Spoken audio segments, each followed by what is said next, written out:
Welcome back, weirdos. Good morning, good afternoon, good evening. I hope you guys are having an amazing day. We're going to talk today about how you can prevent cracking in dip powder. And we're going to talk about a lot of products because not all products are created equal. I have a menagerie of dip powders here, all from different brands. Cara Sky, Sparkle & Co., Revel, Virgo & Gem. There's a million different dip powder brands, but dip powder can be very different. Some have a very thin consistency, some are more fluffy, some are more dense. So it really can depend on the density of your powder. The thinner the dip powder, Sparkle & Co., for example, is a very thin consistency for me, and that varies by shade, to be honest, and whether there's a glitter or flakies or anything else in it. But if you have a thinner dip powder, you may need more dips. Does that make sense? Because you need that strength to your nail. Essentially, what's going to cause cracking is a lack of strength. So you want to make sure you have enough powder on your nail to prevent cracking. Dip liquids also play a huge part in this because just like dip powder, dip liquids can all be a different viscosity, a different thickness, different consistencies, and that can make a difference in your dip powder application. For example, the gelish dip liquid is a little bit more viscous. It's a little bit thicker of a consistency as opposed to the Mani Boss. Mani Boss, for me, has a thinner consistency. So the thinner your dip powder layers are, the more dips you're going to need for the same amount of strength. And I know that everyone wants a very thin application. You want your nails to be natural, but if you really want to prevent cracking in your dip powder nails, you do need some strength to your dip powder. And this goes for the same if you're using gel liquids as well. Because I know that some people like dip liquids, some people like gel liquids, and gel is no different. Gels can have varying viscosities depending on the brand. I know Model 1s has a very thick consistency, whereas the Adrada, or the Beetles specifically, has much more of a thinner consistency. So you want to keep that in mind when you're dipping. You want to know what products you're using, how they're going to work together, and how thin or thick your application is going to be. Another factor that can contribute to cracking is a lack of apex. I have a natural curve on top of my nail, so I don't need as much strength as someone with flatter nails may need. Length is another issue. If your nails are longer, you're going to want more strength. Here comes my cat. This is Boogie. He's my 3-year-old kitten. He is a full-grown cat, but you know, you're going to see him make another appearance because he was Velcro for me today. But another thing that I do want to talk about when it comes to cracking on your dip powder nails is clear dip powder. I know that not everyone wants to use clear, but if you're needing to build up strength in your natural nail, you're going to want to use a clear dip powder. Now, you can use this under or over your dip powder. That really doesn't matter. But because this is pure acrylic, there's no pigment, no glitter, no nothing to compromise it. It will be the strongest out of any acrylic or dip that you can use. So this is a necessity if you want to build strength to your nail and help prevent against cracking. This cat, y'all, this is what happens when I try to sit and film at my nail desk. Literally, he has to be center of attention.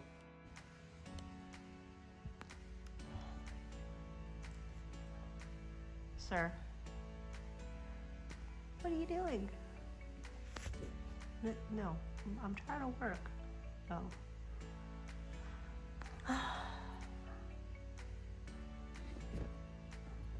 Goodbye. The cat has finally left my nail desk, so on with the show. I'm going to show you with some dip powder how I like to apply my dip powder to prevent against cracking. Now, I have not had an issue with cracking, and I think that's because of my application. I'm going to show you exactly how I do it. I'm going to use this dip powder from Sassy Mouth. It is from our collab collection, the Knock and Boost collection. It's 50 shades, my favorite color in this collection. And I'm going to use the Mani Boss dip liquids, my current favorite dip liquids. And we're just going to get this on the nail. I'm going to talk you through how I kind of apply it and what you might find you struggle with. Does that make sense? I don't know what I'm saying. Anyway, I'm going to get this on the nail. I'm going to start with my dip base coat. I do like to apply my dip base coat not as thin as some people. I like to get a good amount on the nail.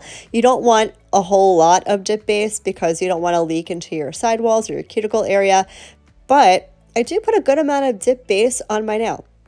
That is because I want to adhere the powder to my nail in a constructive way. Meaning I want it to have enough powder that it gives strength to my nail. If you go super, super thin, you're likely going to have cracking. So I get my first dip on. I'm going to clean up my cuticle and my sidewall area. Now you may notice this particular dip powder has phenomenal coverage. Sassy Mouth is a genius. Her powders are amazing and they do have incredible coverage. Now you might look at this dip powder and say, oh, it's phenomenal coverage. I only need one dip. And you might be right. You might only need one dip for opacity. However, that is not going to give your nail strength. If you want to have strength to your nail, if you want to prevent cracking of your dip powder, you're going to want to do more than one dip. For me, my magic number is 2 dips of color, 1 dip of clear for a long-lasting, crack-free manicure. Again, this will depend on your natural nails, on your length, on your curve, on your apex.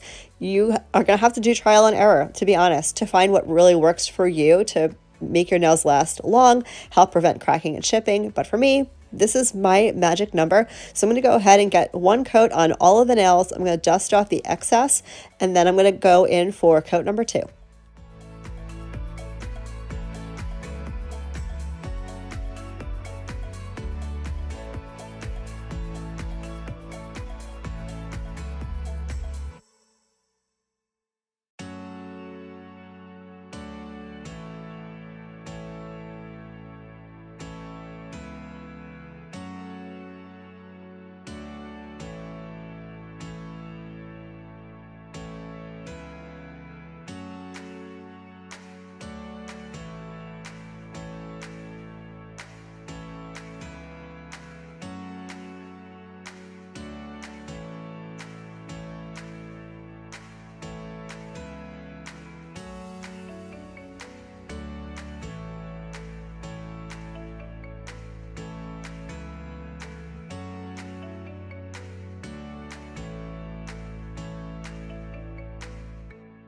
So we're going to move on with coat number 2. Again, the coverage is beautiful, but I want to make sure I have enough strength that my nails don't crack or chip or break. So coat number 2, carbon copy of the first coat that I did.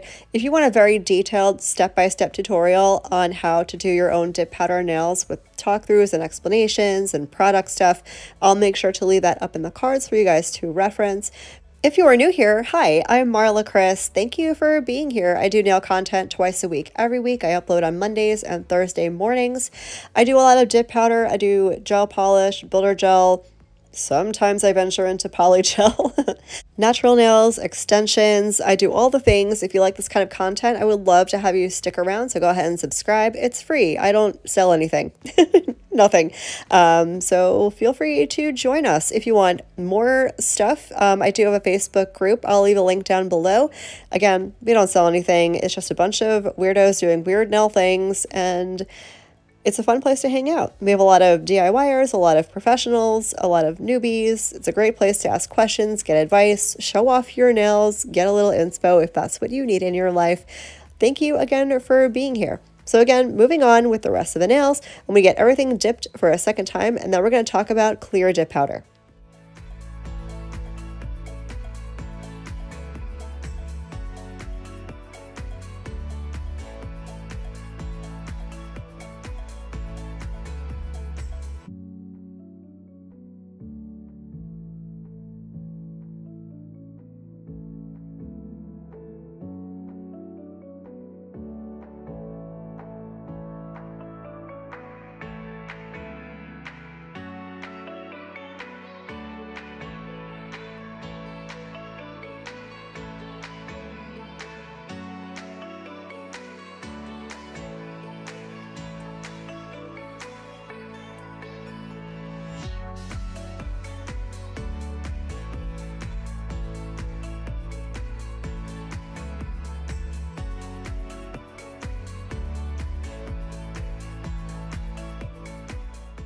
So clear dip powder. I see a lot of people ask, are you supposed to use this before or after your color?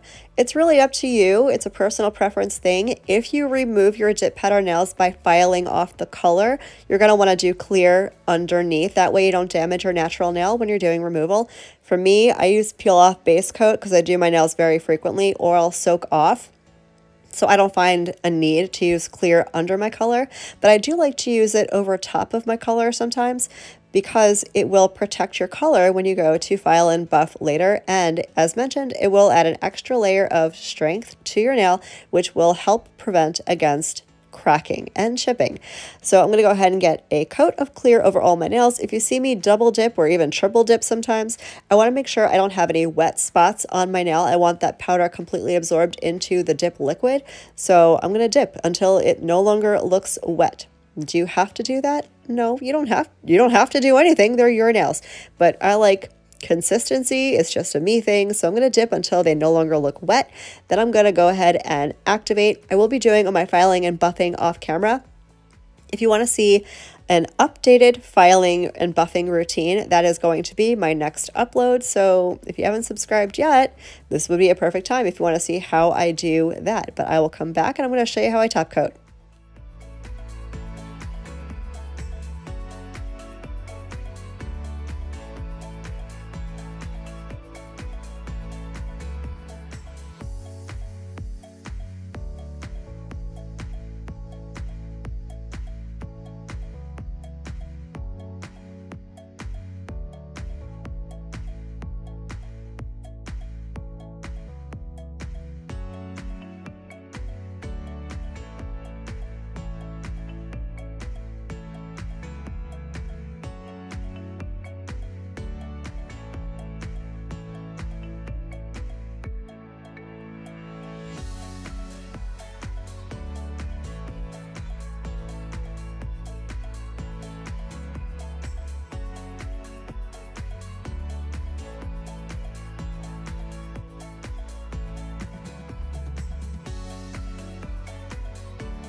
So I've gotten all of my filing, shaping, and buffing done, and here is what the nails are looking like. As you can see, even though they have a good amount of strength, there are 3 full coats of dip powder on my nails right now. They are not super thick, they are not super bulky, and that is because we contour with filing, and we make sure that our nails are thin and yet still strong. So just because your nails have strength does not mean they have to be thick and bulky and look like giant gumballs on your nails. They don't have to look like that.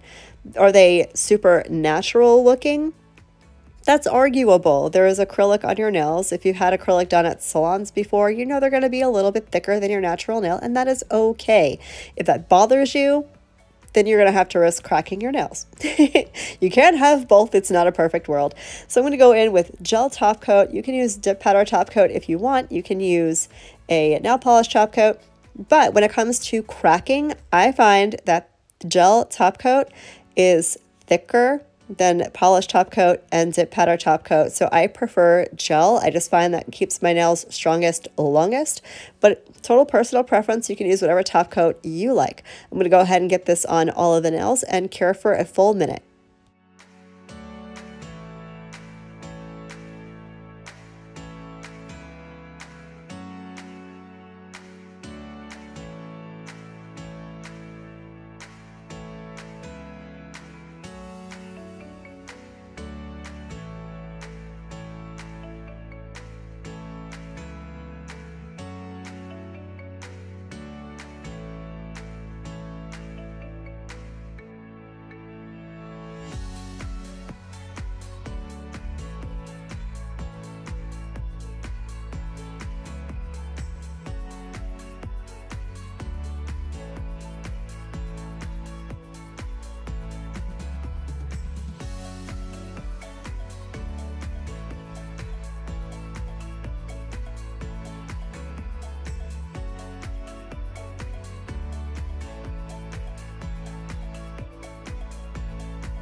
So here is the finished look. I did go with a matte gel top coat. I don't know why. I'm usually a glossy girl, but I felt like this color looked really pretty matte, so I did a matte top coat.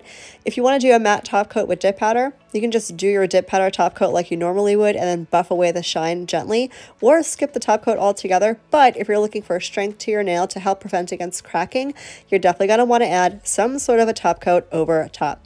So I'm just finishing up with my cuticle oil per usual. And this is the finished manicure. I hope you guys found this helpful. If you did, give me a thumbs up so I know you liked it. Thank you for spending a little bit of your day with me today. I hope the rest of your day is as beautiful as you are, and I will catch you in the next one. Love you, bye.